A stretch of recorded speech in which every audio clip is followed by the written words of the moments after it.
নেককার স্ত্রীদের 7টা চিহ্ন থাকে। আপনার স্ত্রীর ভিতরে যদি এই 7টা চিহ্ন আপনি দেখেন, তাহলে আপনি বুঝবেন যে আপনার স্ত্রী হলো একজন নেককার স্ত্রী। আপনি যেমন চেয়েছিলেন হয়তো তেমনটাই আপনার স্ত্রীর ভিতরে রয়েছে। আপনি মিলাই নেন যে এই 7টা চিহ্নের ভিতরে আপনার স্ত্রীর ভিতরে কয়টা চিহ্ন রয়েছে, বা আপনার ভিতরে আপনি স্ত্রী হিসাবে আপনার ভিতরে কয়টা আলামত রয়েছে।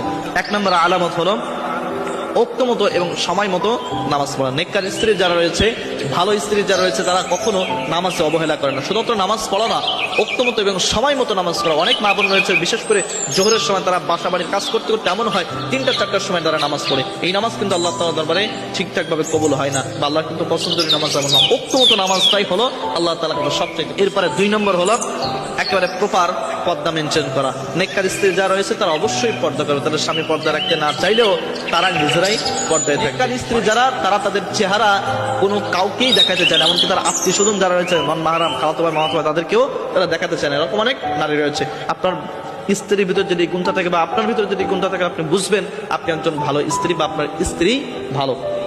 এরপরে 3 নাম্বার যেটা, সেটা হলো যে গীবত বা ঝগড়া ছাটের ভিতরে আপনার স্ত্রী কোনো সময় যায় না। কারোর নিন্দা করে না, পরনিন্দা করে না, গীবত করে না, ও ভালো না, ও খারাপ, ও এরকম এরকম, এই ধরনের কোনো কথা তার মুখ থেকে আপনি কখনো শুনবেন না, বা মানুষের সাথে, পাড়া প্রতিবেশীর সাথে কোনো ঝগড়া বিবাদের ভিতরে লিপ্ত হবে না। 4 নম্বরে স্বামীকে সম্মান দিয়ে কথা বলা। অনেক স্ত্রী রয়েছে স্বামীকে সম্মান দিয়ে কথা বলতে পারে না।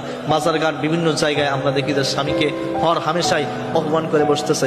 বাজারে হয়তো একটা ড্রেস পছন্দ হয়েছে, তার স্বামীর সামর্থ্য নেই, কিন্তু ও এটা চাইতেছে না, দেওয়ার কারণে মানুষের সামনে পর্যন্ত অপমান করতেছে। আমরা এরকম অনেক নিউজও দেখি, বা মানুষের কাছ থেকে শুনি, বা আমরাও দেখি যে এই কাজগুলো হরহামেশাই হচ্ছে। এরকম অনেক স্ত্রী রয়েছে যে আপনার ভিতরে, আপনার স্ত্রীর ভিতরে যদি এমন গুণ থাকে যে আপনাকে সম্মান করে, আপনার কথাগুলো মেনে চলে, তাহলে বুঝবেন যে আপনার স্ত্রী একজন নেককার স্ত্রী। এরপরে 5 নম্বর যে গুণটা, সেই গুণটা হলো আপনার স্ত্রী সব সময়ের জন্য আপনার সংসারটাকে শান্তিময় করে রাখে। আপনার বাসা বাড়িতে ঢুকলেই মনে হয় যেন একটা শান্তির বাগান, বা একটা শান্তির ভিতরে ঢুকছে।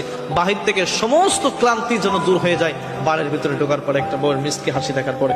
যদি এরকম হয় তাহলে বুঝবেন আপনার স্ত্রী একজন নেককার স্ত্রী। এরপরে 5 নম্বর যেটা হলো আপনার হালাল রুজিতে সে খুশি থাকে। সে রুজিটা অল্প হোক, আপনি যদি অল্প ইনকাম করে নিয়ে আসেন, আর যদি সেটা হালাল থাকে, এই হালালে অল্প রুজিতে সে খুশি হয়ে যায়। এবং 7 নম্বর এবং সর্বশেষ হলো দুঃখে এবং সুখে সব সময়ের জন্য আল্লাহ তাআলাকে সে ভরে না, দুঃখেও আল্লাহ তাআলাকে ভরে না। অনেক মানুষ রয়েছে যদি সারা বছর তাকে ভালো রাখে, আর যদি কোনো কারণে একটা দিন একটু অসুস্থতা দেয়, আল্লাহ তাআলার একেবারে উত্তম মধ্যম দিয়ে ফেলায়। বলে যে আল্লাহ তাআলা আর আমাকে চোখে দেখতে পারে না, সারা বছর ভালো, আর ঈদ কাছাকাছি আসতেছে বা একটা অনুষ্ঠান আসতেছে, আর এই সময় আমার অসুস্থ দেওয়া লাগলো।